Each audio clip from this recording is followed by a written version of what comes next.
इधर प्रधानमंत्री नरेंद्र मोदी ने शनिवार को सहारनपुर में एक चुनावी सभा को संबोधित किया। लोकसभा चुनाव के पहले चरण में 19 अप्रैल को सहारनपुर में मतदान होगा। भाजपा ने पूर्व सांसद राघव लखनपाल को मैदान में उतारा है, जबकि माजिद अली बसपा के उम्मीदवार हैं। इमरान मसूद सपा कांग्रेस गठबंधन के संयुक्त उम्मीदवार के रूप में यहां से चुनावी मैदान में हैं। यूपी के मुख्यमंत्री योगी आदित्यनाथ और राष्ट्रीय लोकदल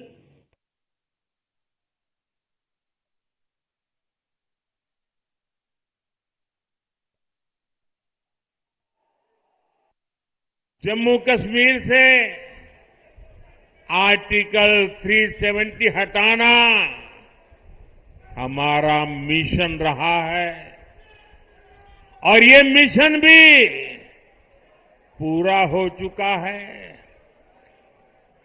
कश्मीर में पत्थरबाजों ने जो पत्थर फेंके थे वो सारे पत्थर जुटाकर मोदी उन्हीं से विकसित जम्मू कश्मीर का निर्माण कर रहा है। भारत को एक मजबूत देश बनाना भाजपा की प्रतिबद्धता है।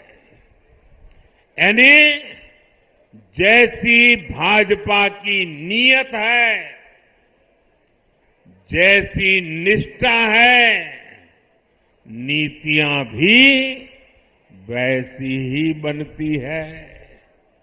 हम वो देश हैं जो कभी भी शक्ति उपासना को नकारते नहीं है, लेकिन ये देश का दुर्भाग्य है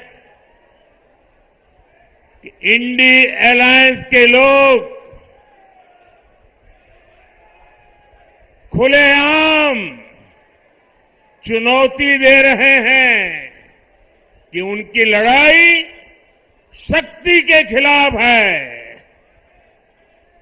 क्या कोई शक्ति को खत्म कर सकता है क्या? शक्ति के सामर्थ्य को चुनौती दे सकता है क्या? और जिन जिन लोगों ने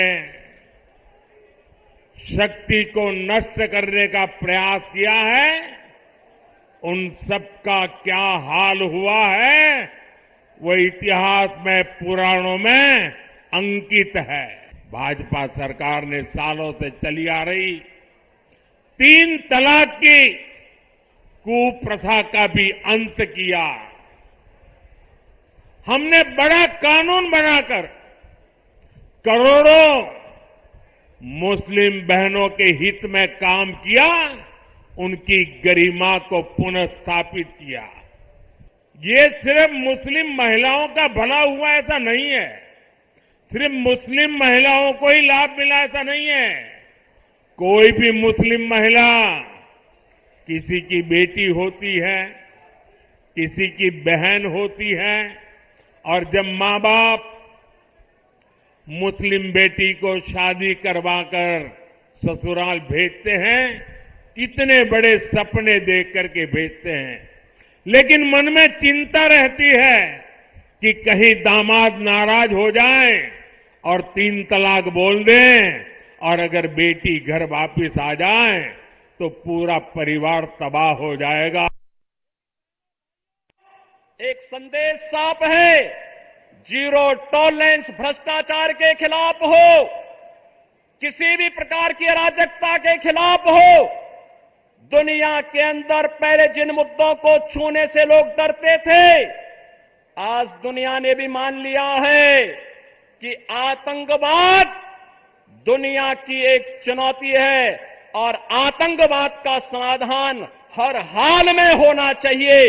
दुनिया को इस समस्या का समाधान से मुक्ति मिलनी ही चाहिए और भारत दुनिया के अंदर इसको नेतृत्व देगा। यह मोदी जी के नेतृत्व में साकार होगा, इसमें कोई संदेह अब किसी को भी नहीं होना चाहिए। बहनों और भाइयों, मोदी जी ने अमृत काल में हम सबको एक विकसित भारत की संकल्पना दी है और विकसित भारत के लिए आज पूरे देश के अंदर एक नई बहस प्रारंभ हुई है। ये चुनाव भी विकसित भारत को किस रूप में हमें आगे बढ़ाना है। आपका एक वोट, जनता जनार्दन का एक वोट देश की तकदीर और तस्वीर को बदलने में कैसे निर्णायक साबित हो सकती है। 2014 उसका टर्निंग पॉइंट है और 2014 के बाद लगातार देश के अंदर जो परिवर्तन हुए हैं यह भी उसका आधार है।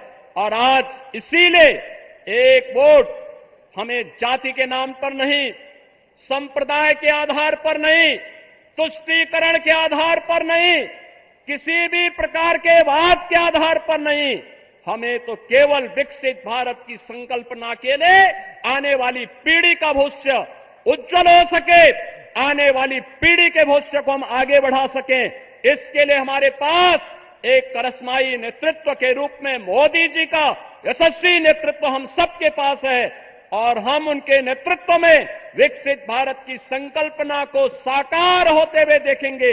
इस विश्वास के साथ 2024 के 18वीं लोकसभा चुनाव के लिए पूरे देश से इसीलिए एक आवाज आ रही है। उत्तर, दक्षिण, पूरब, पश्चिम एक ही आवाज है और वो आवाज है कि फिर एक बार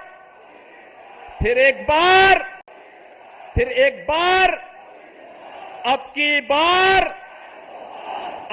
बार तो यह आवाज के साथ हम सबको जुड़ जाना है। और बहनों भाइयों, इसका आधार बनेगा एक एक मतदाता को मतदान केंद्र। तो इसी के साथ इस बुलेटिन में फिलहाल इतना ही। दीजिए इजाजत, नमस्कार।